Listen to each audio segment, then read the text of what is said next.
It is happening right now, friends. A huge monthly benefit boost is coming to all Social Security, SSI, SSDI, and RRB beneficiaries. Eligible Americans may receive hundreds of dollars extra every month. President Biden has announced that he will be making several important changes to Social Security and Medicare. Friends, I know that many of you have been waiting for new information on Social Security monthly benefits. Well, friends, lawmakers, including both Democrats and Republicans, are working on new legislation that would provide much-needed relief to senior citizens and Social Security recipients. So please make sure you watch until the end of this video, because I will be covering all of the latest Social Security details and news. Also, I will be giving away 4 $75 Walmart gift cards every week to say thank you for joining me here. And if you would like to enter the giveaways, please make sure you click and then like several of my videos and comment below the keyword of each video that you watch. Dear friends, the more videos that you watch and leave a comment on, the greater your chances of winning these giveaways. Grocery store. You know they're wrong. Well, unfortunately for Joe Biden, the American people are much smarter and more in tune with day-to-day life than the left has given them credit for. This administration is now in damage control mode. Last week, Secretary Yellen threw up her hands and admitted that the political narrative on inflation that she enabled put us on the road to economic collapse. On the same day, President Biden published an op-ed in the Wall Street Journal blaming Trump and Putin for his problems before touting the same radical policies the American people have already rejected.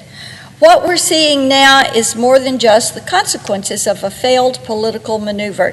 It is the collapse of an economic philosophy the Democrats insisted was far superior to anything their political opponents would ever come up with. And the Democrats' response to this is what exactly? To say, well, they're sorry. Then they just double down. They just keep on going. Not exactly a plot twist for this administration. They intend to double down on their failed policies. Today, President Biden put the spotlight on Medicare and Social Security, 2 hot-button issues that could pack a political punch 6 weeks before the midterm election. His remarks at the White House were delivered days after the popular programs got little attention in House Republicans' rollout of the agenda that they promised to pursue if voters give them control in November. Both Medicare and Social Security face long-run financing problems. Democrats have proposed solutions that have generally focused on increasing taxes on higher income earners, while also promising to expand benefits. Republicans say that Democrats are further straining Medicare through recent efforts to lower prescription costs. Many Republicans have backed raising the eligibility age for Medicare and the retirement age for Social Security as part of a plan to keep the program solvent without hiking taxes. Because the U.S. government is paying out more in monthly Social Security benefits than it's collecting in taxes, it is projected to run out of reserves to fully fund the benefits in the year 2035. And at that point, it would only have enough money to cover 80% of benefits. The Medicare Trust Fund, which covers inpatient hospital services, will only be able to pay 90% of scheduled benefits after the year 2028. The Commitment to America, House Republicans announced last week, promises to save and strengthen Social Security and Medicare without specifying exactly how.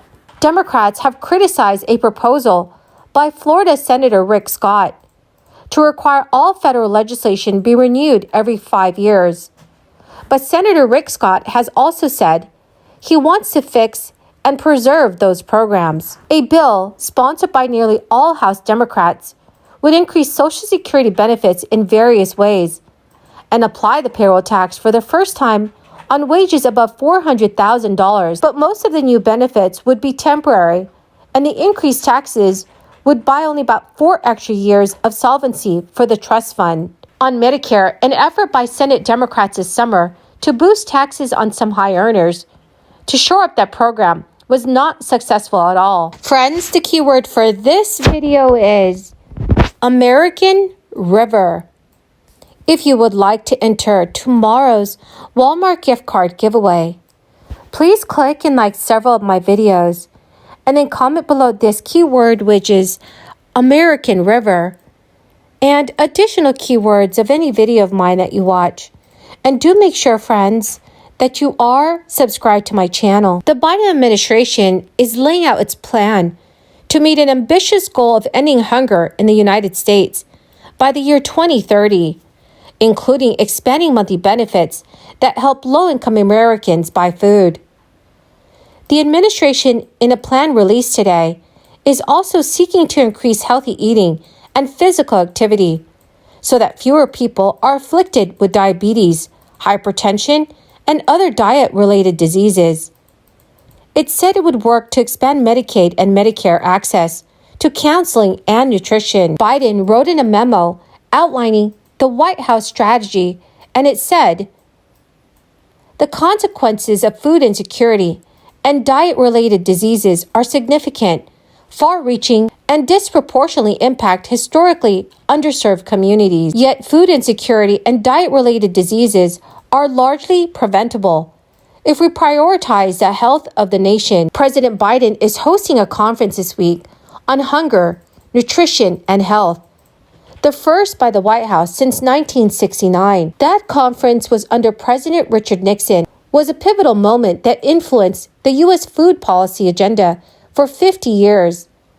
It also led to a greatly expanded food stamp program and gave rise to the Women, Infants, and Children program, which currently serves half the babies born in the U.S. by providing women with advice and food assistance. The conference also will highlight the need for access to better, healthier food and exercise.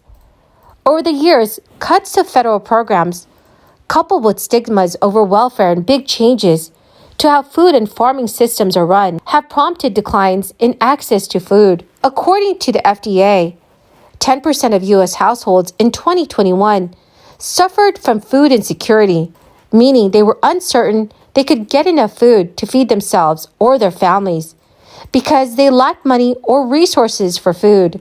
Under the White House's plan, SNAP program eligibility would be expanded, children would get better access to free meals, and summer benefits would be extended to more school kids. The other tenets of the strategy include the development of new food packaging to truth-check the healthy claims for some products, expanding SNAP incentives to select fruits and vegetables, providing more programs to encourage people to get outside and move, and also boosting funding for research.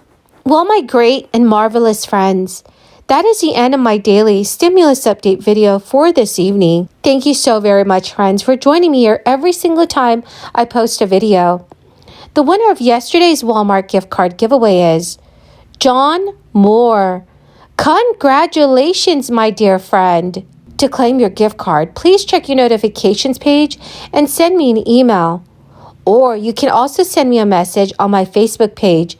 Thank you, everyone, and have a wonderful and blessed evening. At this point in Biden's blame game, Tennesseans are accustomed to watching the administration fail. But that doesn't mean that they're not paying attention to the details and the steps this administration is taking. Tennesseans are nervous, stressed out. They feel like everything is out of control, and nobody in the White House really cares about it. As I've been out about and around the state, inflation, the price at the pump, the price at the grocery store, the cost of fertilizers for our farm community, logistics cost, the cost of clothing, the cost of shoes and equipment for the kids to go to summer camp, fees at summer camp. Everything is going up. Everything. And who do people blame for this? They blame this administration. They know that in June of 2020, a gallon of gas was $2.17. This week in Tennessee, that gallon of gas is $4.47. Madam President, that is far more than 8% inflation. Coffee is up 143%. Ground beef is up. Buns are up. Eggs are up. Bread is up. Everybody is complaining about what it costs to live every single day. The playbook really is pretty simple on this. What this administration is doing is just putting it all on our debt line. But you know what? The American people know they can't afford this, and they know that their children cannot afford this. They know that the programs that this administration is pushing, big, expensive programs, the regulations that they're putting in place, primarily of the 69 regulations that President Biden has enacted since he took office, 69 regulations he's done. The majority of those, Madam President, are aimed